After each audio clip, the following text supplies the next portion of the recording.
ይህ አንቲፐርስፕራንት ነው። ይህ ደግሞ ዲዮዶራንት ነው። ልዩነታቸው ምንድነው? አንቲፐርስፕራንት የላብ እጢዎችን በመዝጋት ላብን ሲቀንስ፣ ዲዮዶራንት ደግሞ የሰውነት ጠረንን ብቻ ይቀንሳል። ይህ ሰንስክሪን ነው። ይህ ደግሞ ሰንብሎክ ነው። ልዩነታቸው ምንድነው? ሰንስክሪን የፀሐይ ጨረርን ወደ ውስጥ ሲስብ፣ ሰንብሎክ ደግሞ የፀሐይ ጨረር ቆዳው ላይ እንዳያርፍ ይከላከላል። ይህ ፐርፊውም ነው። ይህ ደግሞ ኮሎን ነው። ልዩነታቸው ምንድነው?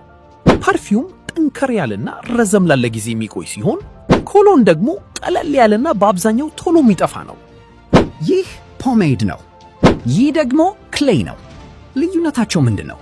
ፖሜድ ፀጉሩን የሚያበራና በቀላሉ የሚተጣጠፍ አያያዝ ሲሰጥ፣ ክሌይ ደግሞ ድብዝዝ ያለ መልክና ጠንካራ አያያዝ ይሰጣል። ይህ አውቶማቲክ ነው። ይህ ደግሞ ኮርትስ ነው። ልዩነታቸው ምንድነው? አውቶማቲክ ሰዓት በእጆ እንቅስቃሴ የሚሰራ ሜካኒካዊ ስርዓትን ሲጠቀም፣ ኮርት ሰዓት ደግሞ በባትሪ የሚሰራ ነው።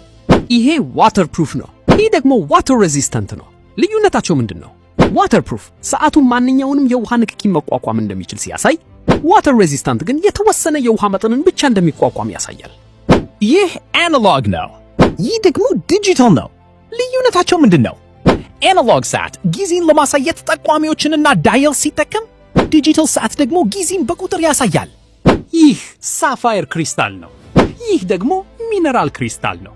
ልዩነታቸው ምንድነው? ሳፋየር ክሪስታል ጭረትን የሚቋቋም ጠንካራ ኩስ ሲሆን፣ ሚነራል ክሪስታል ደግሞ ዋጋው ርካሽ ይሆናል፣ ነገር ግን በቀላሉ የሚቧጨር ወይም ምልክት የሚወጣበት ብርጭቆ ነው። ቪዲዮውን ከወደዳችሁት ላይክ አድርጉ፣ አስተያየታችሁን አጋሩ እና የሚቀጥሉት ቪዲዮዎች እንዳያመልጣችሁ ቻናላችንን ፎሎ አድርጉ።